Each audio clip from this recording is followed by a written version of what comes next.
안녕하십니까. 출발 증시 와이드 2부 시작하겠습니다. 최린나입니다. 코스피가 이거래 연속 1%대 조정을 받으면서 1980선대까지 내려왔습니다. 코스피가 2000선을 내준 건 거래일수록 9거래일 만의 일인데요. 나흘 연속 빠지고 있습니다.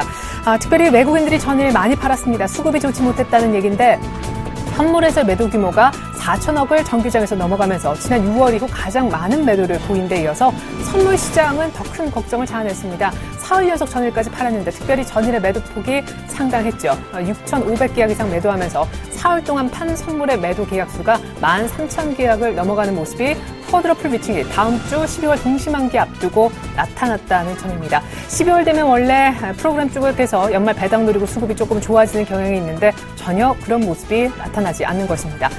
심리적 지지라인은 2,000이 깨지니까 불행 중 다행인 것은 기관의 매도가 좀 줄어들긴 했었는데요. 기관이 덜 팔면 혹은 사주면 뭐 하겠습니까? 외국인들의 마음이 이렇게 싹 바뀌었는걸요. 자동차주들도 전일 급락 이후에 뚜렷한 강한 반등을 보이지 않아 더욱더 실망감을 자아냈죠. 간밤엔 뉴욕이요 또 빠졌습니다. 나흘째 조정인데 테이퍼링 우려가 점점점 더 커지고 있습니다. 이번 주 후반에 고용지표까지 좋게 나온다면 그야말로 걱정입니다. 출발 증시 와이드 2부 시작하겠습니다.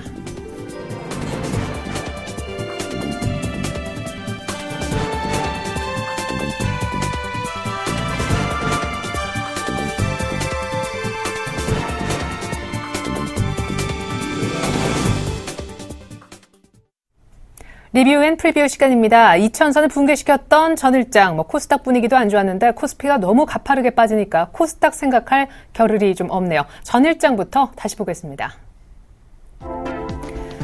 자, 테이퍼링 우려 때문에 외국인들 매도가 좀 있었다. 해묵은 테이퍼링 이슈에도 2,000이 붕괴됐네 하셨습니다. 김혜란 연구원님은 대형주 중심의 대부분의 업종이 내렸던 날, 김영겸 팀장님은 외국인들의 현물, 선물 동시 순매도에 따른 하락이었다 하셨습니다. 안상현 대리님은 장성택 실각에 따른 북한발 악재 그리고 테이퍼링 우려가 겹치면서 조정이 좀 컸었다 하셨는데 전반적으로 수급 꼬임 얘기가 많이 언급되는 모습이네요. 자, 더욱더 중요한 오늘장 프리뷰를 같이 좀 살펴볼 텐데요. 최희승 차장님은 이제 2000선 아래쪽에 와 있으니 투신과 연기금의 소방수 역할이 중요해졌다 하셨고, 정영훈 팀장님은 미국의 이번 주 후반 노동부가 발표할 비농업 부문 고용지표는 아마 개선세가 더딜 것이니까 양적완화 축소 우려를 크게 안 해도 된다. 지수상으로는 1980선 정도가 지지가 될 거다 하셨습니다. 김혜란 연구원님은 매수 주체가 없는 가운데 수급 불균형까지 박스권에 계속 머물 것 같다 하셨고, 김영겸 팀장님은 쿼드러플 위칭대 이후를 미리 좀 준비해보자 하셨습니다. 안상현 대리님은 미국의 3분기 GDP 발표를 주목해보자 라는 의견 남겨주셨네요. 네, 오늘은 특별히 동부증권 마포지점으로 가서 김영겸 주식팀장님 만나보겠습니다. 안녕하세요. 예, 안녕하세요. 네, 어제는 외국인들의 매수가 현물, 선물 쪽에서 모두 거셌었는데 쿼드러플 위칭데이를 앞둔 행보라는 얘기들이 많거든요. 이후를 어떤 식으로 준비할 수 있을까요? 예, 일단은 일반 투자자분들께서는 선물이나 옵션보다는 이제 현물 주식에 많이 치우쳐 이제 투자가 되어 있으시기 때문에 일단 그 주식을 초점을 맞춰서 말씀을 드리겠습니다. 외국인들이 이제 오늘도 미국 10년망이 국채금리의 급등으로 봤을 때는 외국인들이 우리 시장에 아직까지 투자를 할 만한 상황은 아직 이제 여건이 마련된 상황은 아니라고 생각이 되고요. 또한 이제 내일 이제 그 고용 보고서 관련한 이슈가 있기 때문에 아무래도 좀 관망이나 아니면 소폭 매도 쪽에 좀 비중이 오늘 역시 좀 클 거라고 생각이 되지만, 이전과 다른 것은 최근에 이제 기관 쪽에서는 2000 이하에서는 투신권이나 연기금 쪽에서는 매수 관점의 시장 대응을 하고 있고요. 그다음에 이제 금융투자 같은 경우는 그 파생상품과 연동돼서 움직이기 때문에 아무래도 지금 매도가 나오고 있지만 3거래일 연속 음봉을 맞았기 때문에 오늘 정도는 반등이 충분히 나올 수 있는 자리라고 생각이 됩니다. 제가 이제 쿼드러플 위칭데이 이후를 대비하자고 말씀을 드린 거는요. 그 내년 초에 이제 CES 박람회라고 세계에서 가장 큰 그런 가전 박람회가 미국에서 1월 7일부터 개최가 됩니다. 분명히 이제 쿼드러플 위칭데이가 지나고 연말이 다가오고 연초에 올수록 이런 이제 그런 IT 가전제품에 대한 이제 내년도에 새로 나올 그 신제품에 대한 여러 가지 기사들이 쏟아져 나올 수 있는 상황이고요.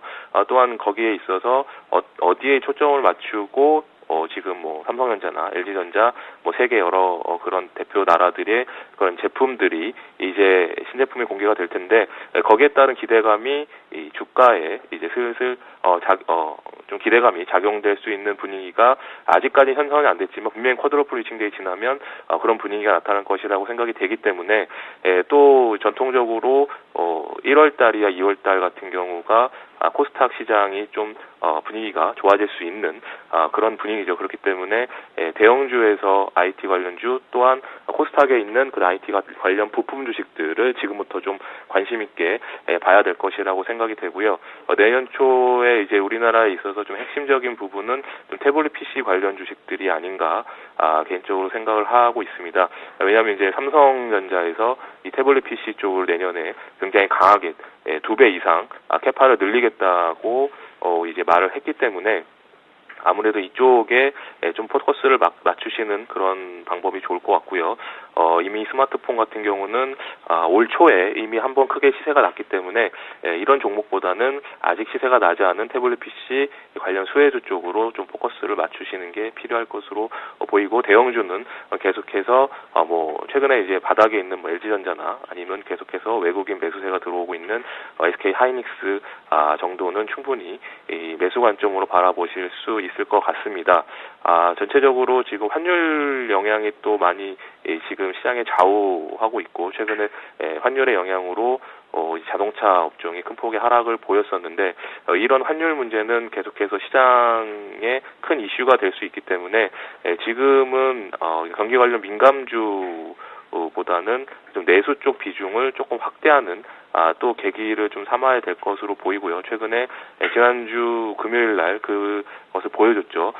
이제 뭐 대상 같은 경우 최근 6개월 박스권 돌파, 그다음에 메일 유업, 그다음에 아모레 퍼시픽, 아모레 G 같은 내수 관련 대표 업종들이 최근에 긴 박스권을 돌파하는 그런 모습을 보이고 있는 상황이기 때문에 이쪽에 대한 비중은 조금 늘리자라는 그런 방법으로 오늘 시장에 대비를 해야 될 것 같습니다. 어차피 주식은 떨어져 있기 때문에 대부분의 주식들은 다 떨어져 있기 때문에 지금은 뭐 현금 비중을 늘린다거나 그런 방법보다는 이제 앞으로 유망할 그런 섹터 쪽에 비중 조절을 하는 시기로 좀 삼아야 되지 않을까 생각이 되고요. 그쪽으로는 IT와 내수 쪽의 비중을 좀 확대하는 그런 계기로 삼으시면 좋을 것 같습니다. 동시만기 아직 전이지만 IT 내수주 비중을 지금부터 계속 좀 확대시켜도 된다라는 얘기시죠? 네, 그렇습니다. 예, 지금까지 동부증권 마포지점 김현겸 주식팀장님 아주 색다르고 신선한 전략 들을 수 있었습니다. 쿼드러플 미팅 이후를 대비할 수 있는 섹터로 IT와 내수 섹터를 언급해 주셨습니다. 김현겸 팀장님 감사드립니다. 네, 감사합니다.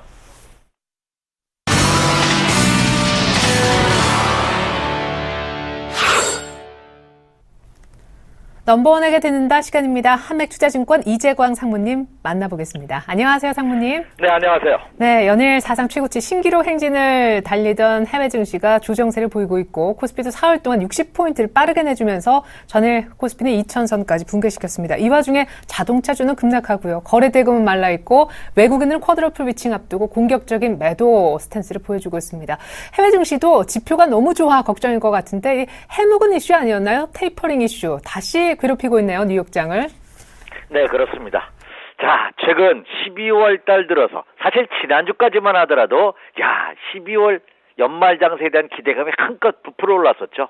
그런데 막상 뚫껑을 열어서 12월 달이 되다 보니까 국내 증시도 3일 연속 크게 하락하는, 그래서 종합지수 코스피 시장을 기준으로 2000포인트 선이 맥없이 붕괴되면서 1980선까지 후퇴하는 그런 모습이 펼쳐졌습니다. 자, 주식 투자 여러분 혹시 이런 거 기억하십니까? 과거 CF 대사 중에 뭐 하루 이틀 장사할 거 아닌데, 제가 보기엔 무슨 식용유 회사 광고로 기억하는데, 그렇죠? 주식 투자 그렇지 않습니까? 하루 이틀 여러분 투자하실 거 아니잖아요. 그렇다고 본다면 너무 하루의 상승과 하루의 하락에 일희일비할 필요는 없지 않나 생각이 됩니다. 그러면 그 정신 건강에도 안 좋고 육체적 건강에 굉장히 안 좋습니다. 최근 주식 투자를 하면서 고통받는 분이 많이 계실 것 같아요. 그리고 주식 투자는 타이밍의 예술이라고 하거든요. 그리고 또 하나는 대응의 전략이 요구되고 있는 시장이 바로 주식시장입니다.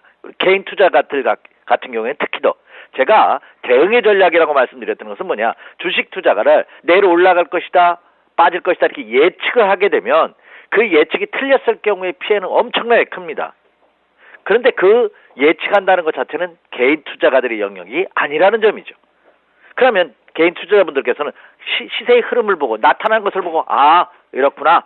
자 저기서 일기예보 관상대처럼 비가 올 것이다 예측하려고 하지 마시고 아 비가 이제 떨어지기 시작해 새까만 먹구름이 몰려와 아 이제 비가 오겠구나 예측하고서 대응하면 된다는 거죠. 자 그렇다고 본다면 지금 국내 주식시장도 흐름의 모습을 보면은 단기 조정을 받겠다 하는 의사표정을 하고 있고요. 해외 증시도 와서 불안한 그런 모습을 보여주고 있습니다. 그래서 제가 오늘 서두에 바쁜 시간인 줄 압니다만 이런 말씀을 드린 것은 시장은 떨어질 수도 있고 올라갈 수 있다는 사실을 항상 뇌리에 명심하시면서 가슴으로 명심하시면서 전략을 세우신다면 여러분 투자하는 데 도움이 되지 않을까, 심리적인 안정에 도움이 되지 않을까 이렇게 생각이 됩니다. 자 먼저 말씀해 주신 바와 같이 해외 증시부터 한번 보죠. 자 미국 증시 연준의 그 양적 완화 축소 우려감이 다시 부각되고 있죠. 예, 해묵고 때 묻은 그런 재료입니다. 설사 연준이 양적 완화 축소 시기를 막상 올 12월에 할지 내년 1월에 할지 3월에 할지 아무도 알 수 없습니다. 여전히 내년 한 2, 3월경에 할 것이라는 것이 대세적인 의견이지만 그것으로 인해서 미국 시장이 조정받았다 이렇게 보지는 않습니다. 왜냐하면 미국 시장도 그동안 신고가 행진 오래돼서 45번의 사상 최고치 신고가 행진을 벌였던 미국 시장도 떨어질 구실을 찾고 있었는데 그렇죠? 경제지표가 워낙 좋게 나오다 보니까 갖다 붙인 것이 아닌가 생각이 됩니다. 자 어제 제조업 지수에 의해서 오늘 새벽에 끄는 뉴욕 증시도 베이지북이 긍정적인 평가를 내놨죠. 미국 경기에 대해서. 그러다 보니까 그 여파로 조정을 받았는데 하락폭은 현격하게 줄어든 그런 모습을 보여주고 있습니다. 그리고 또 하나 지표의 호전은요 굉장히 좋은 굿뉴스죠. 경제 지표의 개선은 기업의 실적 개선이 이어지고 기업들의 실적 개선은 기업의 이익으로 증가가 됩니다. 이것은 중장기적으로는 굉장히 큰 좋은 뉴스입니다. 그런데 다만 단기적으로 워낙 경기 회복이 가시권에 들어오다 보니까 이제는 연준의 양적 완화 축소가 이제 임박했다는 재료로 빠졌는데 그것은 크게 우려할 필요는 없지 않나 이렇게 생각이 됩니다. 자 그리고 유럽도 크게 하락했죠. 유럽도 독일 증시가 최근 들어 가장 크게 이틀 연속 하락했는데 그동안 신고가 행진에 따른 자연적인 조정이 아닌가 이렇게 생각이 됩니다. 다만 국내 증시와 완전 밀접한 연관관계를 갖고 있는 중국 시장의 경우 상승 전환이 완전히 성공한 어제장에서 큰 폭의 상승을 실현하면서 완전히 상승 전환에 성공한 확인된 그런 모습을 보여주고 있다 이렇게 말씀을 드립니다. 자 그러면 준비한 차트의 모습을 보면서 다시 한번 살펴드리죠. 자 먼저 미국부터 가보도록 하겠습니다. 다우존스 공업지수 지금 화면에 보고 계시죠? 예, 그동안 저거 한번 상승률 한번 따져보십시오. 저 상승률에 비한다면 자 3일 연속 오늘까지 4일째 조정이죠. 아래 꼬리 길게 달아주는 정확하게 지선대에서 반등에 성공하는 그런 모습을 보여주고 있습니다. 아직은 여전히 기조 자체는 붕괴됐다고 볼 수 없죠. 물론 이 반등 탄력도가 직전 고점을 돌파하지 못하고 쌍봉으로 무너진다든지 아니면 지선대가 다시 추가 약한 반등 이후에 하락한다면 그때 매도 전략을 그때 내셔도 늦지 않는다 이렇게 생각이 됩니다. 자 다음으로 보면요 나스닥 시장을 한번 오래간만에 보여드리도록 하겠습니다. 국내 증시는 다우보다는 나스닥 시장의 영향을 더 크게 받는다고 말씀을 드렸죠. 일단 나스닥 시장은 다우와 다르게 오늘 반등에 성공하는 그런 모습을 보였습니다. 특히 기술주들이 장을 이끄는 그런 모습을 보였죠. 자 나스닥 지수 일봉 차트에 들어본 모습을 보면 야 저것을 보고서 장이 끝났다고 말하는 분은 아마도 안 계시지 않나 생각이 됩니다. 그대로 상승 기조가 유지되고 있는 연속 상승에 따른 견조한 눌림목의 과정을 받고 있는 그런 모습이다 이렇게 생각이 됩니다. 자 그러면 중국 시장 한번 보도록 하겠습니다. 자 기다리고 있는 시장이죠. 자 어제 장대 양봉 한번 보시기 바랍니다. 중국 상해종합지수도 이미 지지난주에 저항 추세선을 돌파한 이후 너무나 견고한 1차 상승 후에 기간 조정 받고 재차 상승 패턴의 모습을 보이고 있는 그런 모습을 전개시키고 있습니다. 대부분 중국 시장의 영향을 국내 시장의 영향을 많이 받는데 어제장에서는 다르게 우리나라 시장 큰 폭의 하락을 보였죠. 역시 심력인 인위적인 모습을 보이고 있지 않나 생각이 됩니다. 자 그렇다고 본다면 해외 증시 다시 한번 정리를 할게요. 그렇다고 보면 해외 증시의 모습은 크게 아직까지는 그죠 추세 이탈이라든지 그렇게 보기는 어렵다. 특히 중국 시장은 이제 상승 반전에 완전히 성공한 그런 모습을 보여주고 있음으로써 해외 시장의 영향력은 단순 악재로만 볼 수 없다 이렇게 말씀을 드립니다. 사모님께서 앞서 얘기해 주신 대로 이제 박스권 돌파를 넘어서 산타랠리까지 기대하셨던 분들은 최근에 나타난 이 소위 세계 연속적인 음봉 흑산병이 출현한 걸 보고 상당히 당황을 하셨을 것 같습니다. 당장 어디가 지지선이 될지 그거 궁금하고요. 이번 주 후반에 고용 지표마저 잘 나온다면 정말 테이퍼링 이슈는 본격적으로 거론될 수 있는 건지요? 네, 이번 주가 이제 체크 포인트가 몇 가지 있는데 첫 번째가 역시 6일 날 발표된 미국 고용 보고서죠. 만약에 내일 발표죠. 내일 발표된 고용 보고서마저 긍정적으로 나온다면 테이퍼링이 나오겠죠. 축소가. 양적 완화 축소가. 그런데 이 양적 완화는 언제 그 축소하느냐의 시간적인 것을 남겨놓고 있다 뿐이지 실질은 할 겁니다. 근데 그걸 가지고 너무 두려워할 필요는 없지 않을까. 양적 완화 축소를 한다는 얘기는 뭐냐? 그만큼 경기 회복이 가시권에 들어오고 있다는 거기 때문에 이것은 오히려 단기적인 악재일 수 있지만 중장기적으로는 저는 호재라고 생각한다 이렇게 말씀을 드립니다. 그래서 크게 우려할 필요는 없지 않나 생각이 되고요. 자, 일반 투자자분들께서 체크할 사항은 두 번째 원달러 환율 동향입니다. 제가 아직은 그래도 희망의 끈을 붙고 있는 것 중에 하나가 원달러 환율 동향. 지금 화면에 나오고 있네요. 상단 저항선이 1,075원입니다. 하단이 1,055원입니다. 1,060원 어제도 1,060원대에서 1,060원 50전으로 마감을 했죠.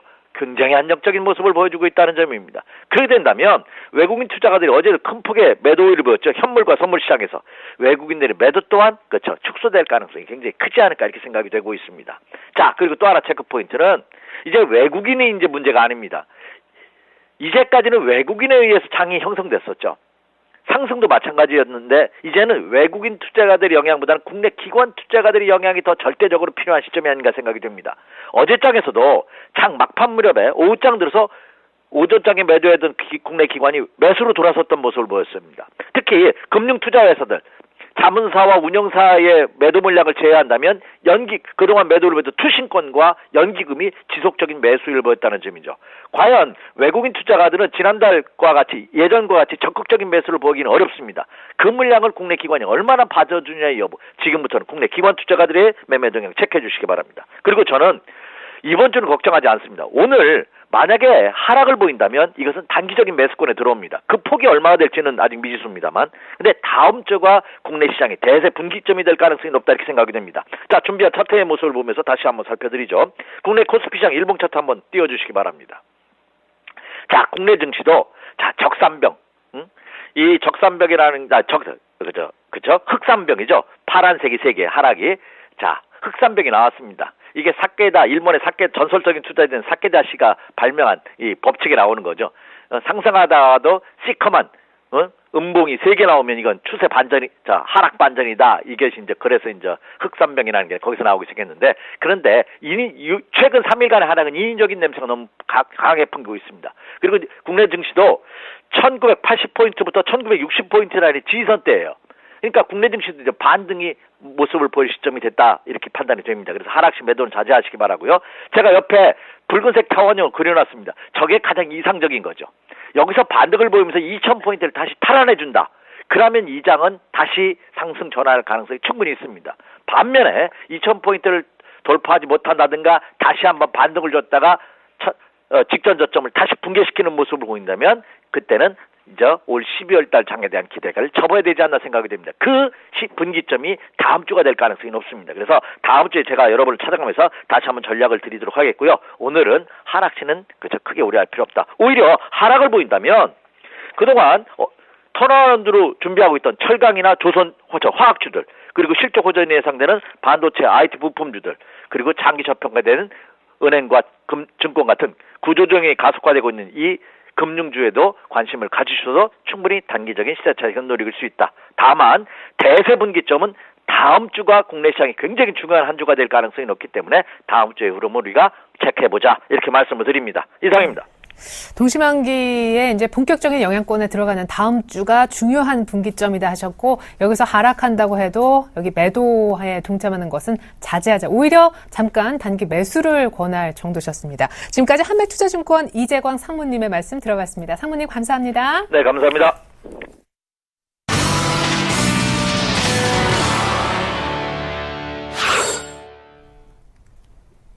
열려라 수급 터져라 거래량 시간입니다. IBK 투자증권 여의도 본사 이비즈팀에 계신 박성환 차장님 불러봅니다. 차장님 안녕하세요. 안녕하세요. 네, 저는 수급이 참 안 좋았다 얘기가 무성했었는데 수급 특징주 정리된 표 먼저 보고 얘기 이어가겠습니다. 네, 외국인 기관 지금 매수 1위 종목으로 한전 KPS가 뜨고 있는데 블록딜 영향으로 이해하시면 좋겠습니다. 외국인이 두 번째로 많이 산 종목은 기관 매도에도 불구하고 8일째 사고 있는 SK 하이닉스였고요. 기관도 인버스 그 다음으로 많이 산 게 삼성전자였죠. 외국인의 하이닉스를 기관은 삼성전자를 매수하는 조금 다른 행보를 보였고요. 기관은 특별히 인버스를 사서 최근에 아주 짭짤하게 수익을 본 것 같습니다. 2050 정도에서 한 4일 연속 대량 매수 집어넣었는데 수익이 2,000을 깼으니까 꽤 많이 난 상황이다. 이렇게 보시면 좋겠고요. 외국인은 기아차를 한 10일 만에 샀는데 기관은 어제 현대차를 샀습니다. 근데 현대차는 어제 2% 정도 추가 하락했고 외국인은 기아차를 샀는데 기아차는 소폭이지만 반등에 성공하긴 했죠. 외국인은 그밖에 롯데케미칼과 삼성전자 우선주를, 기관은 그밖에 SK텔레콤도 매수하는 모습 포착되고 있습니다. 자, 외국인과 기관의 주요 코스닥 순매수 종목을 보고 계신데요. 외국인 메디톡스를 계속 끌고 가고 있습니다. 어제 매수량도 꽤 많이 됐고 21선도 살려냈죠. 그 밖에도 안랩, 원익 IPS, 그리고 지금 홈캐스트 적대적 M&A 재료 때문에 이틀 연속 상가가 한 JB 어뮤즈먼트 샀고요. CJ 오쇼핑까지 매수 담았습니다. 기관은 솔브레인과 SM, 그리고 CJ 오쇼핑이 아닌 역시 GS 홈쇼핑, 메일유업 앞서서 내수주 가운데 차트가 좋다 언급이 한 번 나왔었는데 기관의 매수가 들어가고 있습니다. 서울반도체까지 매수 상위에 랭크시켜 놓았네요. 네, 차장님, 수급 특징주 가운데 특별히 언급 주실 종목은 어떤 종목이 있을까요? 네, 최근에 수급이 굉장히 불안하기 때문에 수급의 영속성을 보이는 종목 중심으로 일단 안정성으로 들어가는 게 좋겠다는 판단이고요. 첫 번째 종목은 SK 하이닉스입니다. 외국인이 8일 연속 수매수를 나타내고 있는데 기간 조정 마무리하면서 재상승을 하고 있는 모습입니다. 공장 화재에 따른 생산 차질로 4분기 영업이익 감소할 전망이지만 이미 알려진 사실이고요. 지난 9월 4일에 발생 오시 공장 화재와 관련해서 11월 중에 웨이퍼 투입 기준 생산 정상화 그리고 연말 내지 연초쯤 웨이퍼 산출 기준 완전 복구가 전망되고 있습니다. 디램과 랜드 프레시 부분 모두 일정 부분 생산량 감소가 불가피하지만 글로벌 공급이 약 5%가량 감소하는 효과로 가격이 상승하기 때문에 2014년 연간 이익은 오히려 사고 이전보다 약 2.5% 증가할 것으로 추정되고 있습니다. SK 하이닉스는 2013년 하반기 이후에 디램 25나노 공정을 모바일 디램에 적용하고 있고요. 2014년에는 18나노 공정 진입을 통해서 지속적인 원가 개선이 예상되고 있습니다. 중국을 중심으로 성장하고 있는 중저가 스마트폰 수요 확대에 따라서 수혜가 지속될 전망이고요. 향후에도 SK 하이닉스 주가와 관련해서 긍정적 시각과 부정적 시각에 밀고 당기기가 지속되겠지만 시간이 흐를수록 전체적으로 긍정적인 시각이 보다 증가하면서 점진적인 상승을 시도할 것이라는 관측입니다. 다만 최근에 조금 주가가 올랐기 때문에 조금 눌림목 접근 가능할 것 같고요. 34,000원 언저리 눌림목 매수와 목표가 37,000원 제시하겠습니다. 두 번째 종목은 롯데케미칼입니다. 화학업종 중에서 상당히 탑픽 종목 중에 하나인데요. 기관이 7일 연속 순매수를 나타냈습니다. 석유 화학 제품 중 2014년 스프레드 회복이 가장 클 것으로 전망되는 제품은 부타디엔인데요. 타이어 수요 개선에 따라서 본격적인 부타디엔 스프레드 개선이 나타날 것으로 보입니다. 에틸렌 글리콜 역시 경기 회복과 신증설이 미비하다는 점에서 스프레드 개선을 기대하고 있고요. 폴리에틸렌 그리고 폴리프로필렌 등이 2014년 세계 에틸렌 수급 상황을 고려했을 때 내심 사상 최고 수준의 스프레드를 기록할 것도 가능할 것으로 기대하고 있습니다. 롯데케미칼은 부타디엔과 그리고 에틸렌 글리콜 이 부분에서 우리나라에서 가장 많이 생산하는 업체인데요. 이들 제품은 다른 석유화학 제품보다 경기에 민감하기 때문에 수요가 나빠지게 되면 스프레드가 급격하게 악화됩니다. 이로 인해서 롯데케미칼의 수익성 역시 지난 2년간 크게 악화되었었습니다. 하지만 이제 타이어나 섬유 의복 등 전방산업의 전반적인 상황이 개선되고 있는 상황이고요. 2014년에는 전방산업의 수요 상황이 현재보다 더욱 개선될 것으로 생각하기 때문에 긍정적 접근 가능하겠습니다. 2010년에는 쉘의 어떤 싱가포르 증설 프로젝트 지연과 같은 공급적인 문제가 우리나라 석유화학 업종에 큰 상승 모멘텀을 작용했었는데요. 내년에는 첫 번째 중국 석탄화학 플랜트라든지 그리고 두 번째 북미 에탄 크래커 증설 지연도 국내에서 상승 모멘텀이 될 것으로 전망되고 있습니다. 21만 5천원 언저리 눌림목 매수와 목표가 24만원 제시하겠습니다. 마지막 종목은 원익 IPS입니다. 12월 3일 제외하면 외국인들이 4일 연속 순매수를 나타내고 있는데요. 원익 IPS 4분기 실적은 매출액이 전분기 대비 85% 증가한 1,330억 원, 그리고 영업이익은 전분기 대비 490% 증가한 213억 정도로 큰 폭의 실적 개선이 예상되고 있습니다. 이는 삼성전자 중국 시안 공장과 16라인 증설 투자로 반도체 장비 매출이 800억 원에 이를 전망이고요. 삼성전자 소주 LCD 공장과 반도체 시안 공장 가스장치 등의 매출 증가를 예상하기 때문입니다. 2014년 실적 개선의 중심은 3D 낸드와 아몰레드 투자인 것 같은데요. 현재 삼성전자는 24단 적층 구조의 3D 낸드를 양산하고 있고 향후에는 36단 양산을 목표로 하고 있습니다. 있습니다. 24단 이상의 막지를 형성하기 위해서는 정착 공정이 더욱 중요하게 되는데, 이에 따라서 2014년 3D 낸드 투자의 확대에 따른 PCVD 장비 수요가 더욱 확대될 것으로 예상되고 있기 때문에 원익 IPS의 수요가 예상되고 있습니다. 또한 올해 지연됐던 아몰레드 A3 증설 투자도 내년 상반기에 재개될 것으로 예상되고 있고요. 삼성전자 설비 투자 내에서 최대 수혜주로서 따라서 주가 프리미엄이 가능하다 볼 수 있고, 전체적으로 지금 지분 확대 이야기도 삼성전자 지분 취득 이야기도 나오고 있기 때문에 추가적인 주가 상승 모멘텀으로 작용할 가능성이 있다고 봅니다. 8,400원 언더 눌림 목매수와 목표가 10,000원 제시하겠습니다. 네, 이로써 개장 전에 롯데케미칼이 앞서 일부에 이어 중복 추천을 받은 셈이 됐네요. 지금까지 RBK 투자증권 박성원 차장님과 함께 해봤습니다. 분석 감사합니다. 감사합니다.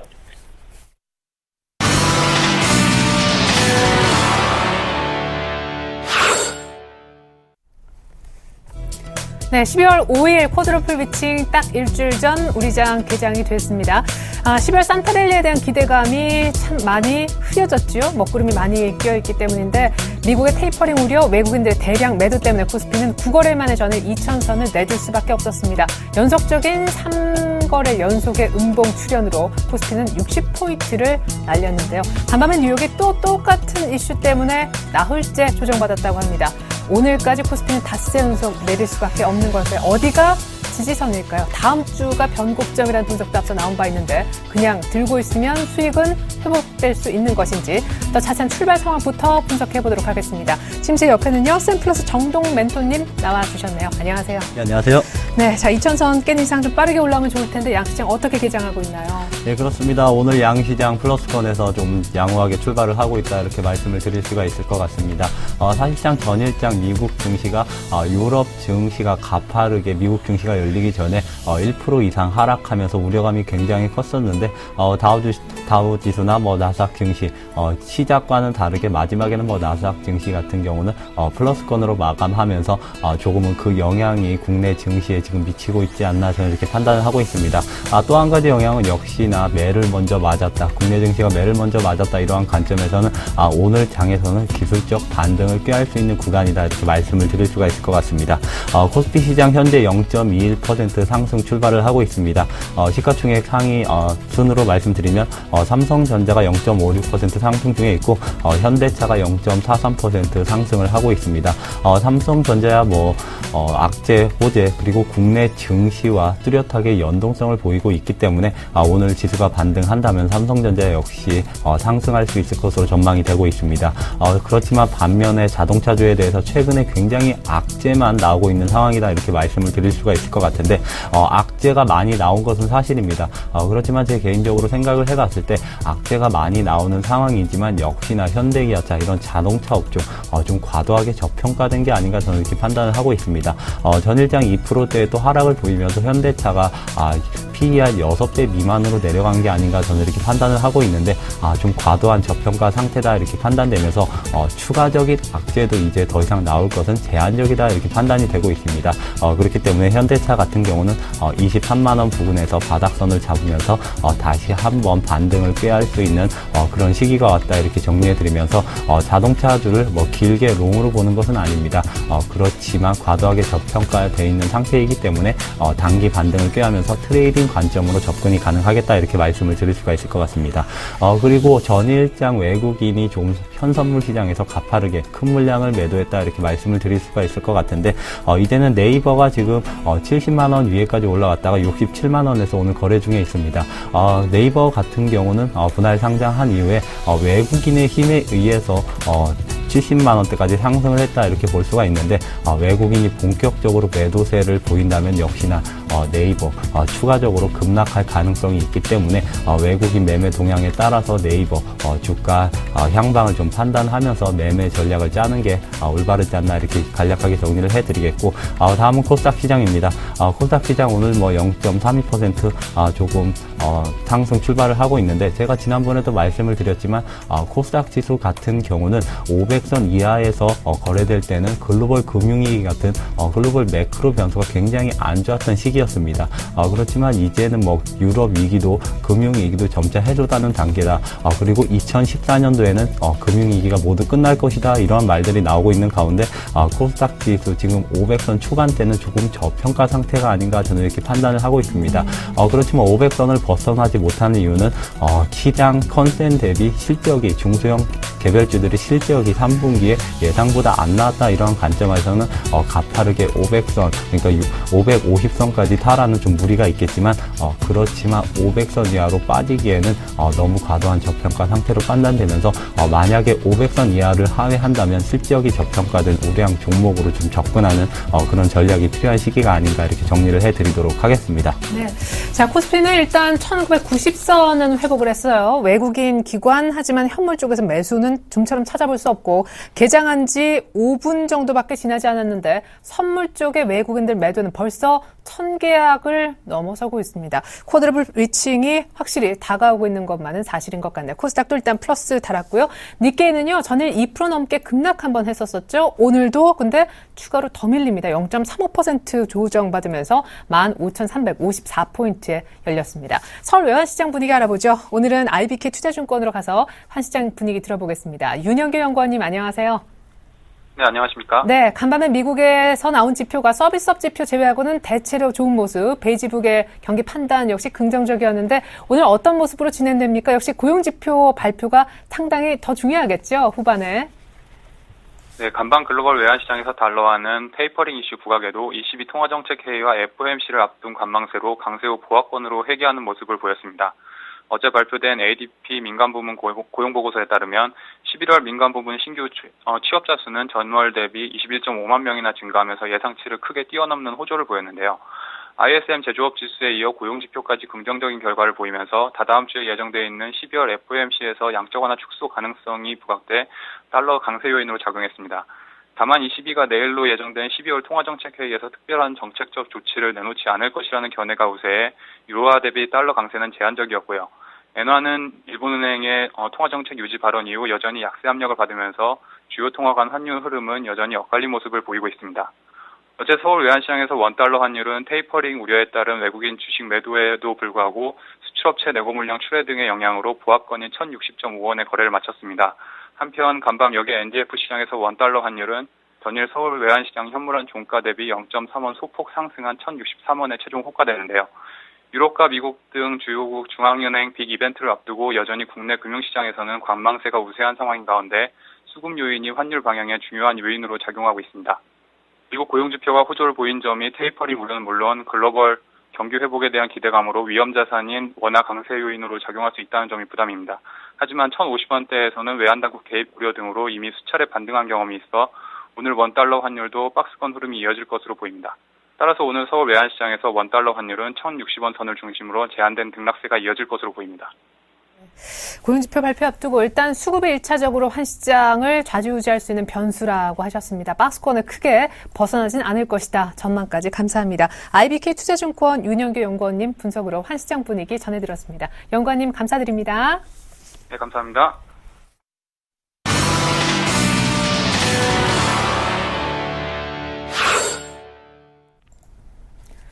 네, 코스피가 1990선을 일단 챙기는 아침 돌발 종목입니다. 첫 번째 돌발 종목은요, 종목 군이라고 해야 맞겠네요. 자동차주입니다. 어제 사실 깔끔하게 반등했으면 오늘 돌발 종목으로 이 얘기가 안 나왔을 법한데 어제 현대차는 2%가 더 밀렸었죠. 기아차 정도면 아주 쬐끔 올랐었는데 오늘 현대차, 기아차 다시 한번 반등 시도를 보여주고 있습니다. 이러다 말지 자동차주에 대한 팁까지 같이 알아보고요. 메디포스트가 오늘 외국계 쪽에서 매수를 아주 강하게 보여주고 있는 가운데 한 4% 정도 강세를 띠고 있습니다. 특별한 원인이 있는 걸까요? 세 번째는 동양시멘트입니다. 동양파일 매각에 대해서 법원에 허가를 받았다라는 소식에 상한가에 지금 들어가 있습니다. 이상 세 가지 돌발 종목을요. 오늘 압구정으로 가서 듣는데 오늘부터 새로운 인물이 함께 하실 겁니다. 유진투자증권 압구정 지점의 정승현 과장님 불러보겠습니다. 안녕하세요. 네, 안녕하세요. 네, 돌발 종목 분석. 먼저 자동차주부터 시작해보죠. 네. 사실 자동차주 최근에 흐름 자체가 별로 좋지 못했습니다. 원인은 다 아시겠지만 그 엔화 약세 기조 그리고 원화 강세 기조가 꾸준히 이어지면서 시장에 별로 좋지 않은 환경이 조성됐다라는 점으로 일단 시장에 별로 좋지 않은 영향을 계속 끼쳐왔습니다만 드디어 오늘 시장에서 일정 부분 반등이 나오고 있습니다. 시장이 최근에 낙폭이 워낙 컸기 때문에 전체적인 시장의 반등도 오늘 조금 나오고 있는 것 같고요. 코스피, 코스닥 전체적으로 나오고 있고 그 선두에 지금 자동차주 역할이 조금 가미되고 있다라고 분석이 가능하겠는데 현대차 같은 경우에 0.8%, 기아차도 0.7% 정도 상승 흐름을 보여주고 있는데 일단 사실 오늘까지 자동차주가 힘을 발휘하지 못하면 사실 우리 시장 상당히 힘든 국면으로 갈 가능성이 높다라고 판단이 되는데 그나마 시작한 지 한 10분 남짓 지났습니다만 현대차와 기아차가 상승하는 흐름 이런 부분들이 일정 부분 좋다라고 표현이 될 수 있겠고 일단 시장의 흐름 좀 더 두고 봐야겠습니다만 사실 오늘 일정 부분 저는 반등이 나올 것이다라고 기대가 되고 있습니다만 일단 수급적인 상황에서는 기관과 외국인 소폭 매도 흐름을 보여주고 있고 기관 역시도 선물에서 매도 흐름을 보여주고 있기 때문에 이런 부분들이 대형주에 또 악영향을 끼칠런지 이런 부분도 지켜봐야겠다라고 판단이 되고요. 일단 현대차, 기아차는 오전 출발은 좋습니다. 지금 외국계에서 매수가 유입이 되고는 있습니다만 또 매도 세력도 만만치 않고요. 좀 더 시장을 지켜봐야겠습니다만 일정 부분 원화 강세, 엔화 약세 기조에도 불구하고 오늘 비로소 반등을 시도하고 있다라는 점으로 오늘 의미를 찾을 수 있을 것 같습니다. 네. 자, 그러면 자동차주는 그냥 일단 홀딩을 하고 있으면 좋아질까요? 사실 특별히 원엔 환율이 최근에 걱정인데 내년 되면 세 자릿수까지 떨어질 수 있다는 우려가 나오고 있더라고요. 네. 사실 지금 한 문제가 가장 심각하죠. 일단 자동차주 같은 경우에는 사실 지난 11월 미국에서 현대기아차 판매 대수가 그렇게 나쁘지 않았습니다. 사상 최고가를 경신 판매량을 기록을 하면서 일단 판매량에 있어서는 그리 나쁘진 않다라고 판단이 되는데 결국 환율의 문제, 결국 우리나라 자동차 업종이 일본, 토요타, 이런 회사들과 경쟁을 해야 되기 때문에 가격 경쟁력, 그리고 브랜드 경쟁력 면에서 과연 자동차주가 일본의 그런 엔화 약세 기조가 계속적으로 이어지게 되면 가격 경쟁력 면에서 뒤처지지 않을까 이런 우려감은 아마 계속적으로 내년까지 이어질 가능성이 있지 않나 그렇게 보여지는데 일단 시장은 그런 것 같습니다. 지금 박스권 장세, 지금 현재 박스권 하단에 사실 가장 큰 충격을 줬던 업종이 자동차 업종이었는데 일정 부분 저는 박스권 상단으로 다시 회귀할 가능성이 있다라고 보여진다면 지금 일정 부분 바닥권을 형성하고 다시 상승 추세로 만들어 갈 때는 최근에 좀 낙폭이 컸었던 현대 기아차 위주로 반등이 더 크게 나올 수 있다라고 보여지고 있기 때문에 일단 모든 지금 현재 대형주들은 트레이딩 전략으로 시장을 접하는 게 맞을 것 같습니다. 박스권 하단에서는 좀 적극적으로 매수에 가담하시고 그리고 한 2050에서 60선까지 올라오면 매도 전략을 세우시는 게 맞을 것 같고 일단 돌아가면서 순환매적 관점으로 지금 지수대에서 가장 큰 충격을 줬던 자동차 업종 이런 부분들은 아무래도 지금까지 꾸준히 이어져 왔던 환율 문제 이런 부분들 때문에 빠졌지만 다시 또 박스권 상단으로 올라갈 때는 자동차주의 반등이 일단 판매량이 11월 판매량이 워낙 좋았기 때문에 판매량의 이슈로 인해서 다시 올라갈 수 있다. 저는 그렇게 믿고 있고요. 그렇기 때문에 가지고 계신 분들은 홀딩 전략 당연하다고 보여지고 있고 그리고 좀 지금 사봐도 되냐 고점 대비 지금 10% 이상 조정이 나온 상황이기 때문에 지금 현재 구간대에서는 저는 충분히 분할 매수 관점에서 조금씩 사 모으는 것도 필요하다라고 말씀을 드리겠습니다. 예, 그래요. 반등 나올 때 현대기아차 중심으로 아마 나올 것 같다라고 하셨습니다. 자, 자동차주니까 또 특별히 얘기를 좀 길게 들어본 것이고요. 나머지 두 종목은 간략하게 또 전략 중심으로 얘기를 이어서 들어보겠습니다. 메디포스트하고 동양시멘트 분석 부탁드려요. 네.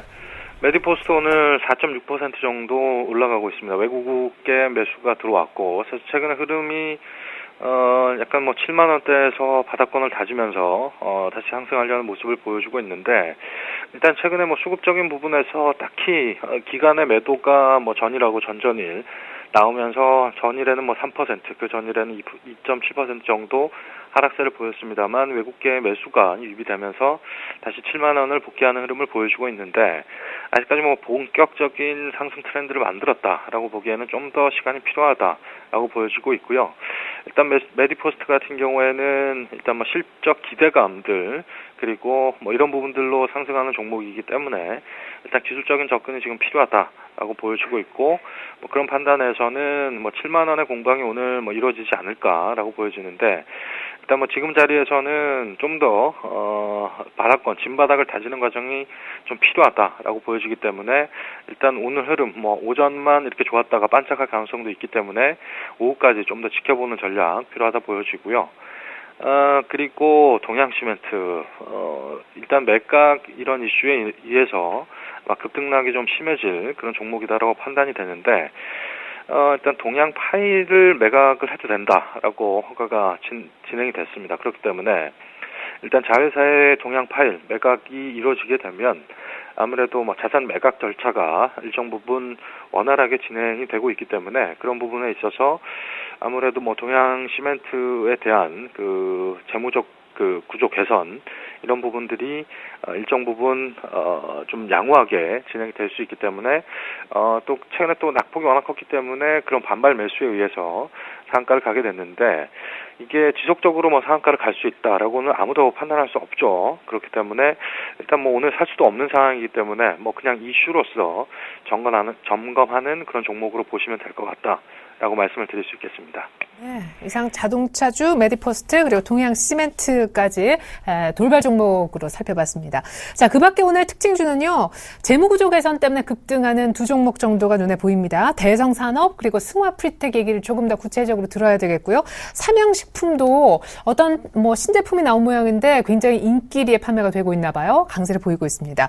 대웅이 M&A 기대감 때문에 신고가 행진 그리고 에듀박스는 오늘 감자 소식 때문에 하한가로 직행했고요. 중국의 미세먼지 오늘까지도 우리 굉장히 호흡에 굉장히 곤란을 주고 있는데 또 관련해서 테마들은 요즘에 뭐 아주 강한 모습은 아니지만 죽진 않고 있습니다. 테마까지 한번 살펴보죠. 먼저 재무구조 개선 소식 있는 두 종목부터.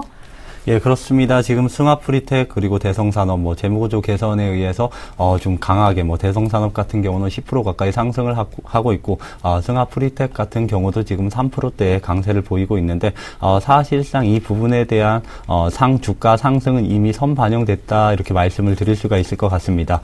왜 갑자기 이렇게 4분기에 재무구조 개선에 의해서 이렇게 급등을 하느냐 이유가 있습니다.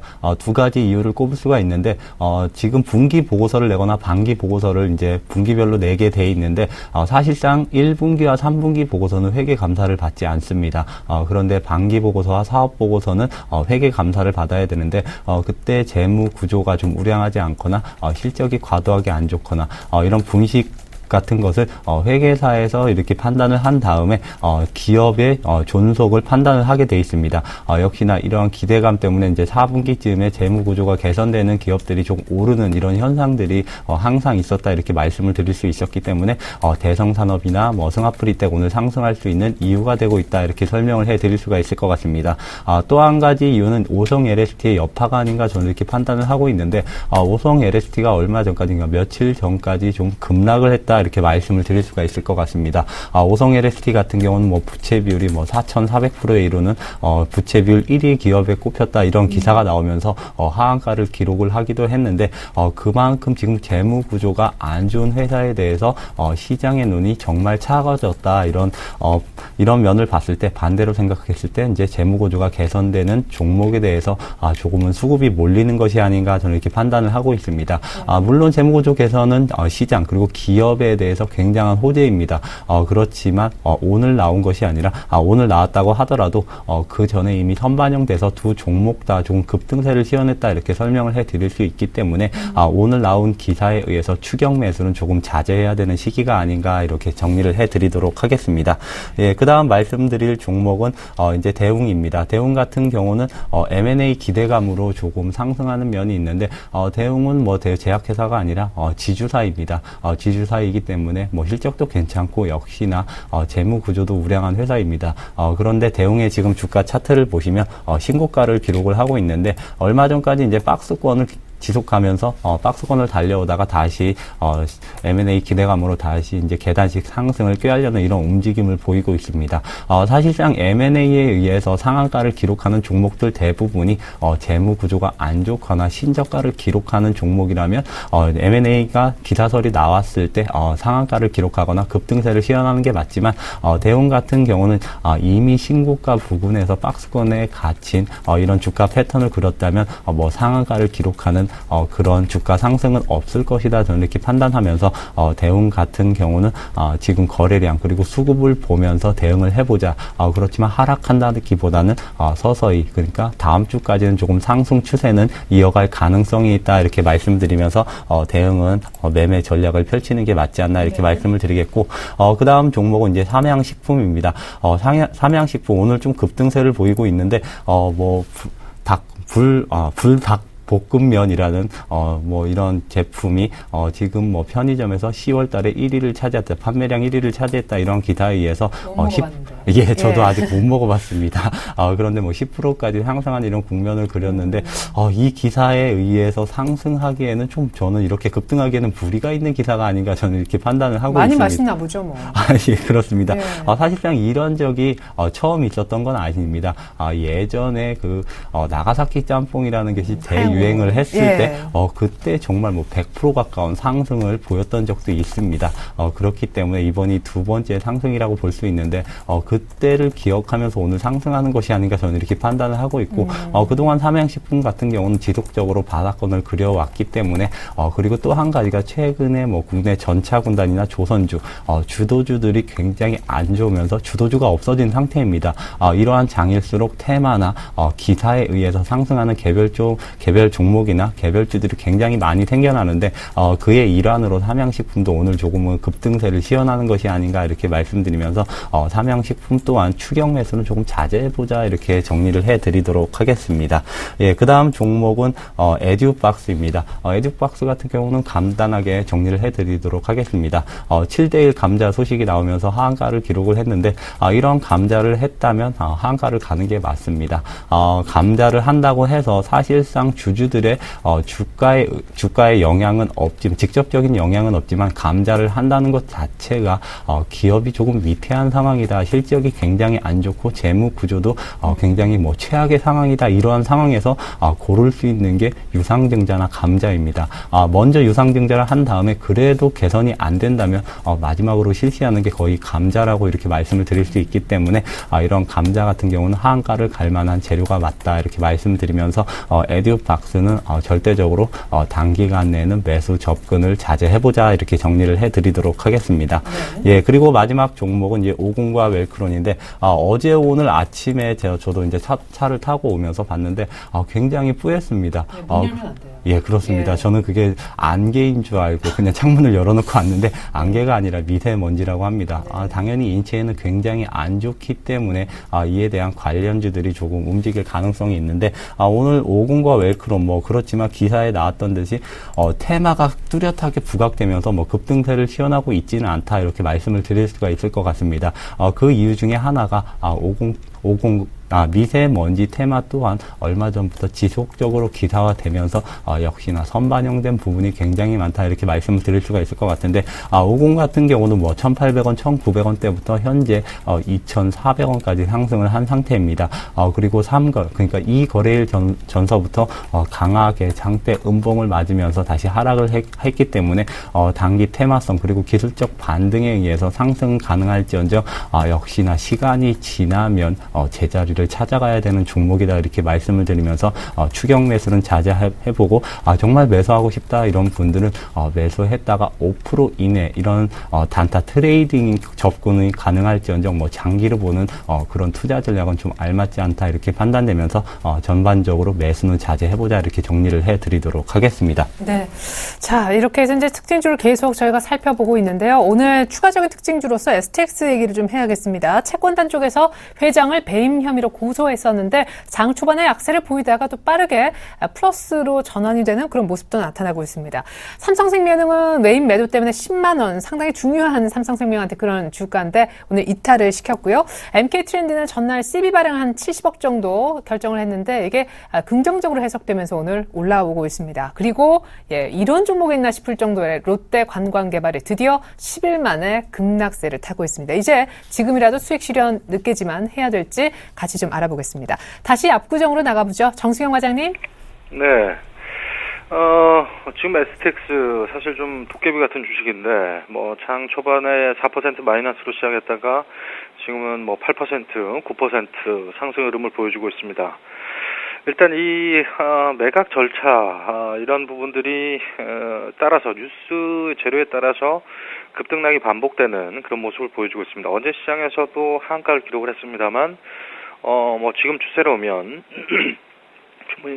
충분히 상한가까지 갈 수 있는 그런 흐름들로 시장이 연출되고 있는데, 일단 사실 이런 종목을 투자를 하셔라라고 저는 한마디도 말씀을 못 드리겠고요. 정말 도깨비 같다라고밖에 표현을 드릴 수밖에 없다라고 정리를 할 수 있겠고, 그리고 다음 종목은 삼성생명이죠. 삼성생명 오늘 한 1% 정도 빠지면서 10만 원이 무너지는 상황들이 연출이 되고 있는데, 일단 보험주에 대한 기대감들은 사실 내년에 금리 인상 이런 부분들에 대한 기대감으로 일정 부분 이제는 보험주를 사야 될 때가 아니냐라는 얘기들도 많이 나오고 있습니다만, 계속적으로 지금 수급적인 부분에 있어서 최근에 한 4일 연속 기관이 팔았고, 오늘은 또 외국인의 매도가 좀 많이 나오면서 10만 원까지 무너지고 있는 상황인데, 워낙 사실 무거운 주식이고, 그리고 시장이 아무래도 좀 분위기 자체가 보험주에 대한 관심이 조금 소외된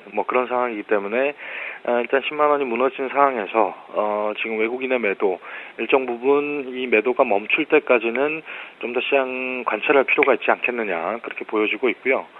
그리고 MK 트렌드 사실 이 종목 같은 경우에 시장 어제 70억 CB 발행을 하겠다 이런 내용들이 전해지면서 시장에 조금 관심을 받은 종목이긴 합니다만, 일단 오늘 같은 상황에서는 소폭 반등이 나오고 있습니다. 반등이 나오는 상황에서 지금 현재 사실 어제 12 발행설 때문에 한 5% 정도 하락을 보였습니다만, 그런 부분들이 해외 진출 위한 것이다라는 뚜렷한 출처를 밝히고, 그리고 쓰겠다는 명분을 확실히 했기 때문에 이런 부분에 있어서 강세 흐름을 보여주는 것이 아니냐라고 말씀을 드릴 수 있겠고, 그리고 롯데 관광개발 사실 최근에 너무 많이 올랐죠. 너무 많이 올라서 오늘 한 11% 과열 경고까지 나오면서 급락이 나오고 있는데, 사실 최근에 지금 한 6,000원대에서 거의 한 4일에서 5일 정도 거의 더블까지 나오는 상황에서 어제 거의 상한가 부근에서 차익 실현 물량들이 나오면서 큰 음봉이 나왔었는데, 역시나 그 흐름들이 차익 실현 물량이었다. 사실 어제 만약에 이 종목을 어쨌든 사셨던 분들이라면 어제는 무조건 정리할 타이밍이다라고 말씀을 드릴 수밖에 없는 게, 어제 거래량이 터지면서 음봉이 나왔습니다. 3일 거의 연속 상한가 부근까지 갔던 종목이 어제 거래량이 터지면서 음봉이 나왔다. 아주 긴 음봉이 나왔을 때는 무조건 정리하고 보시는 게 맞습니다. 그렇기 때문에 오늘의 급락은 당연한 결과물이다라고 보시면 될 것 같고, 물론 이렇게 돼서 또 고점 대비 20-30% 빠졌기 때문에 사도 되는 거 아니냐, 이렇게 판단하시는 분도 있을 것 같은데 절대 사면 안 되는 구간이고요. 지금 현재 구간에서는 일단 시장 추이 그리고 이 차익 실현 물량들이 완벽히 소화되는 과정들을 다 보신 다음에 접근하시는 게 맞겠고, 가급적이면 지금 현재 구간에서는 접근을 안 하시는 게 가장 좋은 방법이 아닐까라고 보고 있습니다. 롯데 관광개발은 어제가 정리해야 될 타이밍이었다 하셨습니다. 자, LGU 플러스 얘기해볼까요? 중국 화웨이 장비 도입으로 인한 안보 논란으로 인해서 계속 주가가 밀렸었는데 11,000원 상당히 중요한 라인 못 지키자 오늘 10,000원까지 위태위태한 상황까지 놓이게 됐습니다. 통신주가 연말에 왜 이럴까요? 조선주 3인방 같이 한번 볼 텐데 또 특별히 조선주를 좋게 보셨던 오늘 우리 샘플러스 정동 멘토님과 함께하고 있기 때문에 이제 바닥을 좀 다지는 국면이 나온 다음에 반등이 있을 것인지도 같이 좀 알아보겠습니다. 조이시티 어제 이 시각에도 좀 다뤄드렸던 종목이에요. 신규 모바일 게임 런칭 기대 때문에 오른다. 근데 박스권 돌파 이후에 추가 상승까지 오늘 해내는 모습 나타나고 있고요. 루머 따라서 출렁이는 묻지마 테마, 비트코인 테마 오늘은 어떤 모습일지 가장 대장주를 할 수 있는 메커스는 오늘 또 상한가일까요? 그리고 전일 상한가 갔다가 하한가로 끝난 무려 변동폭이 30%나 됐었던 잘만테크는 어제 이 테마하고 상관없습니다라는 얘기가 있었거든요. 오늘 더 추락을 하는지 같이 좀 살펴보겠습니다. 먼저 LGU 플러스부터. 예, 그렇습니다. LGU 플러스 10,000원을 이탈한다 안 한다 이런 말들이 사실상 어제부터 굉장히 많이 나왔던 종목입니다. 네. LGU 플러스 사실상 기업 자체만의 악재는 없는 상태입니다. 오히려 주변에서 악재가 나오면서 급하게 하락을 했다 저는 이렇게 말씀을 드릴 수가 있을 것 같은데 제가 한 달 전인가 LGU 플러스를 말씀을 드릴 때 기관권에서 KT를 롱을 외치고 LGU 플러스를 숏을 하기 때문에 네. 그때 LGU 플러스가 조금 강하게 빠지는 것이 아닌가 저는 이렇게 한번 설명을 해드렸던 네, 적이 기억나요. 있었습니다. 네. 예, 그런데 LGU 플러스 KT가 다시 한번 급락을 하면서 정신을 차리지 못하고 다시 하락하는 이런 국면을 맞고 있다 네. 이렇게 말씀을 드릴 수가 있는데 이제 그러한 악재가 해소되는 시기쯤 화웨이 장비 논란이 다시 불거지면서 하락을 하고 있습니다. 기업의 펀더멘털은 변한 것이 없습니다. 그런데 외부 악재에 의해서 LGU 플러스 이렇게 하락할 이유가 있나 저는 이렇게 판단을 하고 있습니다. 그렇기 때문에 LGU 플러스 이제 조만간 바닥을 다지면서 다시 반등을 꾀할 수 있지 않을까 이렇게 판단을 하고 있는데 그렇지만 오늘 당장 사보자는 아닙니다. 역시나 10,000원 선을 지금 위태하게 지키고 있기 때문에 10,000원 벽을 한번 깰 가능성이 굉장히 크다 저는 이렇게 말씀을 드리고 싶습니다. 그렇기 때문에 추가적인 하락이 나올 가능성이 있다 이렇게 판단되면서 9,500원 이하 그러니까 9,000원 중후반대 가격권에서는 바닥을 다지지 않을까 이렇게 판단되면서 LGU 플러스 이제 서서히 관심권에 가져봐야 할 종목이다 이렇게 설명을 해드리도록 하겠습니다. 그 다음 설명해드릴 건 제가 굉장히 좋아하는 조선주입니다. 조선주 사실상 3분기까지 굉장히 가파르게 상승을 했다 이렇게 말씀을 드릴 수가 있을 것 같습니다. 맨 처음에 조선주의 상승을 알렸던 건 현대중공업이었습니다. 현대중공업 대우조선해양 그리고 삼성중공업까지 빅3 조선사다 이렇게 불리고 있는데 그 이후에 사실상 상선 시장의 회복률이 가장 크다 이러한 말들이 나오면서 대장을 잡았던 건 현대미포조선이었습니다. 그런데 3분기까지 가파르게 상승하다 왜 4분기 들어서 이렇게 갑작스럽게 조정을 보이고 있느냐 이렇게 질문하시는 분들이 많은데 그 이유가 있습니다. 3분기 한 중반까지 수주가 굉장히 활발했고 4분기에 들어서 사실상 수주가 조금 꺾였다 이렇게 말씀을 드릴 수가 있을 것 같습니다. 조선주 전형적인 수주 산업이다 이렇게 말씀을 드렸던 적이 있었는데 이제 추가적인 수주가 나오지 않는다면 조정이나 횡보 구간으로 들어가는 게 맞다 이렇게 한번 설명을 해드렸던 적이 있습니다. 저는 그런데 왜 조선주를 좋게 보느냐 이렇게 말씀하시는 분들이 있는데 좋게 보는 이유는 역시나 유럽과 중국 경기의 회복입니다. 물동량이 증가할수록 이러한 선박 발주는 지속될 수 있고 그리고 제가 가장 초점을 맞추고 있는 게 역시나 선박 금융입니다. 지금 선박 금융 전 세계적으로 가장 큰 비중을 차지하는 게 유럽입니다. 현재는 65% 정도 수준으로 하락을 했지만 예전에 그러니까 2008년, 2009년까지는 선박금융 전 세계 점유율에 유럽이 80%, 90% 가까웠습니다. 그런데 점차 유럽 대형 은행주들의 재무 구조가 우량화되면서 이러한 선박 금융을 좀 지원하려는 움직임을 보이고 있습니다. 유럽에서 선박 금융을 완화한다면 가장 1차적으로 수혜를 입을 수 있는 게 국내 빅3 조선사 포함해서 현대미포조선이 아닌가 이렇게 판단되면서 유럽 경기가 다시 악화되지 않는 이상 선박 금융은 풀리면서 선박 발주는 내년 상반기에 또다시 나올 가능성이 크다 이런 시나리오를 말씀드리면서 조선주 지금 현대미포조선 17만 원을 깨면서 지금 16만 원대로 내려갔는데 이러한 조선주 같은 경우는 추가적으로 하락했을 때는 역시나 모멘텀을 기대하면서 바닥권에서 사는 그런 전략이 필요한 시기가 아닌가 이렇게 정리를 해드리도록 하겠습니다. 네. 예, 그 다음 다음 종목은 이제 역시나 최근에 가장 말이 많이 나오고 있는 비트코인 관련주를 말씀을 드려야 될 것 같습니다. 비트코인 관련주 오늘 매커스는 뭐 9%대의 강세를 보이고 있는데 나머지 종목들이 조금 뒤를 받쳐주지 못하고 있다 이렇게 말씀을 드릴 수가 있을 것 같습니다. 드디어 슬슬. 예, 그렇습니다. 전일 상한가를 기록했던 상한가를 기록을 안 했지만 오늘 거래가 정지된 SGA 같은 경우는 전일 상한가를 기록하기도 했었는데 갑작스럽게 매물이 나오면서 보합권에서 끝나는 이런 모습을 보여줬고 전일 거래가 정지되면서 오늘 다시 풀린 JC형 같은 경우도 지금 1% 정도 약세를 보이고 있습니다. 그리고 한일 네트워크도 지금 4.7% 하락을 보이고 있는데 비트코인주 최근에 시장에서 굉장히 말이 많이 나오고 있는 게 3D 프린트 다음에는 이제 올해 마지막 남은 건 비트코인 하나다 막 이러한 말들이 굉장히 많이 나왔습니다. 신기루 잡기 같아요. 예, 그렇습니다. 그러면서 사실상 제 주변에도 투자하신 분들이 굉장히 많은데 그분들은 이미 예전에 투자를 했고 현재 시점에서 사보자 이런 말들은 전혀 안 합니다. 오늘 다시 사보자 막 이런 말들 어제도 좀 해봤는데 그런 말을 할 때마다 너 미쳤냐 뭐 이런 말들도 나오기도 했는데 그분들은 언제 정리하신대요? 예, 그분들은 이제 서서히 수익 남을 정리한다고 합니다. 워낙 빨리 사셨으니까. 예, 그렇습니다. 그렇기 때문에 이런 비트코인 관련주는 이제 서서히 수익이 났을 때 정리해야 되는 시기가 아닌가 저는 판단을 하고 있습니다. 물론 끝까지 가보자 이러한 분들도 계신데 사실상 내면을 들여다보면 70-80%는 이미 차익 실현을 했고 나머지 부분만 하한가 사면 하를 맞는다고 하더라도 이미 차익 실현한 부분이 워낙 크기 때문에 수익권입니다. 그렇기 때문에 비트코인주 이제 절대적으로 좀 접근은 멀리 해보자 이렇게 정리를 해드리도록 하겠습니다. 그리고 제가 또 한 가지 빼놓은 종목이 있는 것 같은데 바로 조이시티입니다. 조이시티 같은 경우 최근에 모바일 게임주 컴투스를 비롯해서 관련주들이 굉장히 좋은 흐름을 보였다 이렇게 말씀을 드릴 수가 있는데 조이시티 오늘까지 조금 양호한 흐름을 보이고 있다 이렇게 말씀을 드릴 수가 있을 것 같습니다. 조이시티 현재도 좀 상승폭을 키우고 있는 가운데 지금 0.4% 상승을 하고 있습니다. 그런데 조이시티 왜 가파르게 오늘따라 이 종목이 다른 모바일 게임주 같은 경우는 하락을 하고 있는데 조이시티만 상승을 하고 있느냐?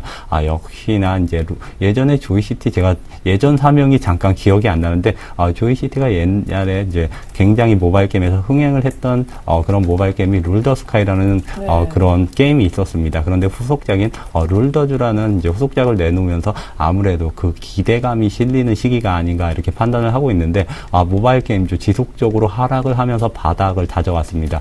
이제는 바닥을 탈피하려는 이러한 시도를 보이고 있는 가운데 조이시티 시기에 알맞게 후속작을 내놨다 저는 이렇게 판단을 하고 있기 때문에 조이시티 기대감에 의한 추가 상승은 가능하다. 왜냐하면 조이시티 이런 모바일 게임주에 지금 투자자의 시선 그러니까 수급으로 올리는 종목이 될 수 있다 이렇게 설명을 드리면서 조이시티 같은 경우는 추세를 깨지 않는다면 추가적으로 상승이 가능하기 때문에 역시나 단기 트레이딩이 가능한 종목이다 이렇게 정리를 해드리도록 하겠습니다. 네, 조이시티 옛날 회사명은 JC 기억나시죠? 예, 깜빡깜빡 할 때가 있어요. 자, 오늘 전략 부탁드려요. 코스피는 딱히 반등 없네요. 예, 그렇습니다. 오늘 코스피 반등도 없고, 코스닥만이 코스피 대비 전일부터 좀 강세를 보였다, 이렇게 말씀을 드릴 수가 있을 것 같은데, 주도주가 없어진 상태입니다. 주도주라고 하면 비트코인 관련주 이런 테마주들이 주도주가 아닌가 저는 이렇게 말씀을 드리고 싶은데, 주도주가 이만큼 부재한 만큼 조그만 호재에도 상승하는 게, 이러한 장입니다. 그렇기 때문에, 저는 이제는 연말 기대하면서 통신 장비주를 조금 눈여겨봐야 되지 않나 저는 이렇게 말씀을 드리고 싶습니다. 지금 SK텔레콤 같은 곳에서는 이제 LTA보다 몇 배 빠른 차세대 통신을 투자를 하겠다 이러한 발표들이 나오고 있는데 이러한 통신사들이 투자를 할 때 겨울 시즌에 굉장히 많이 투자를 합니다. 그렇기 때문에 이런 통신 장비 관련주들이 특히나 4분기 그리고 1분기 이러한 겨울 시즌의 실적이 굉장히 좋고 2분기, 3분기 실적이 안 좋은 패턴을 지금 수년째 보여왔기 때문에 역시나 모멘텀이 부재한 시장에서 이러한 성수기를 맞고 있는 통신 장비주, 솔리드나 KMW 이러한 통신 장비주들이 조금 부각을 받을 수 있지 않을까 이렇게 판단되면서 역시나 이런 4분기 올해 연말이나 내년 1월 달까지는 통신 장비주 관심을 가져보자 이렇게 말씀을 드리도록 하겠습니다. 네, 통신 장비주 계절성이 있으니까 또 이때 관심 가지면 좋을 것 같다는 얘기 나왔습니다. 오늘 처음 함께 해주셨고 앞으로도 계속 함께해 주실 정승현 과장님께 조언을 좀 구하러 다시 한번 압구정으로 나가보겠습니다. 이천선 어제 붕괴시키고 나서 여기서 반등이 조금 강하게 나와주면 했었었는데 뉴욕도 별로 안 도와주고 외국인들 선물을 왜 이렇게 많이 파는 겁니까? 전략 부탁드립니다. 네, 오늘 사실 뭐 외국인의 현선물 매도로 인해서 베이시스까지 백어데이션으로 계속 기록을 하면서 비차익 중심으로 프로그램 매도까지 나오고 있는 상황입니다. 뭐 이런 상황들 때문에 일단 대형주는 별로 힘을 못 쓰고 있는 상황인데 아무래도 다음 주 선물 옵션 동시 만기까지는 대형주가 조금 힘을 잃을 가능성이 있다 이렇게 보여지고 결국 지금 현재 외국인의 그 매도 공세가 좀 나왔던 지수대 2040에서 50 정도 부근에서 그때부터 선물 매도가 이루어졌기 때문에 그때 이후로 선물 매도가 만기약 이상 기록이 됐습니다. 이런 부분들이 한 260 초반 선물 기준으로 나오면 충분히 환매수 욕구가 일어날 수 있는 그런 부분이다라고 판단이 되기 때문에 뭐 오늘 반등이 좀 나오지 못하더라도 아마 내일부터 해서 다음 주 선물 옵션 동시 만기 전에는 충분히 환매수가 나올 수 있는 가능성이 있다라고 판단이 되면 충분히 뭐 오늘 시장부터 해서 충분히 반등의 실마리를 찾아가는 뭐 그런 구간들이 아닌가라고 저는 판단이 되고요. 그렇기 때문에 여기서 주가 하락이 나오면 저는 무조건 분할 매수 관점으로 접근하시는 게 맞다라고 말씀을 드리겠습니다. 네, 분할 매수 대상은 낙폭과대 쪽이십니까? 대형주 위주로? 그렇죠. 일단 대형주가 낙폭이 컸었고요. 그렇기 때문에 대형주 위주로 분할 매수 관점으로 접근하시는 게 맞다라고 보여지고, 저는 뭐 어떻게 보면 이제 개인 투자자 여러분들의 코스닥 지금 현재 뭐 물려 있는 분들이 상당히 많은데, 저도 대부분의 종목들 다 물려 있는데 이 종목들을 어떻게 해야 되나 상당히 고민이 많습니다. 하지만 저의 결정은 일단 기다리겠다라는 결정을 내렸는데, 그 이유는 일단 기다리고 난 이후에 지금 현재 구간대에서 사실 시장 가장 문제가 되는 지금 뭐 자금들이 롱숏 펀드 그리고 안 되는 종목들을 계속 매도를 함으로써 계속 신저가를 내는 종목들은 계속 안 되고, 그리고 신고가를 내는 종목들은 또 계속 가는 뭐 양극화 현상이 계속적으로 이뤄지고 있는데, 하지만 저는 이 연말이 지나고 좀 연말 랠리가 없더라도 이 연말이 지나고 내년 정도 기대감들이 반영이 된다라고 했을 때는 저는 충분히 반등할 수 있다라고 판단이 되기 때문에 지금 현재 구간에서 낙폭이 큰 종목, 신저가를 내는 종목이더라도 4분기 실적 기대감들이 있는 종목들은 저는 코스닥에서도 충분히 쫄똘한 종목 위주로 분할 매수하셔도 된다라고 충분히 접근 가능한 그런 전략들을 세우시면 될 것 같습니다. 네, 낙폭과대주 반등을 기대하면서 특별히 4분기 실적이 좋아질 만한 종목에 한해서 낙폭과대됐다면 슬슬 분할 매수 들어가도 좋겠다 전략까지 들어봤습니다. 앞서서 계절성 있는 통신장비주 관심 조언도 있었다라는 거 기억하시면 좋겠습니다. 지금까지 스탠플러스 정동훈 멘토님, 그리고 멀리 압구정 지점에서 도움 말씀 주셨던 분은 유진투자증권의 정승현 과장님이셨습니다. 두 분 모두 수고 많으셨습니다. 고맙습니다. 네, 감사합니다. 고맙습니다.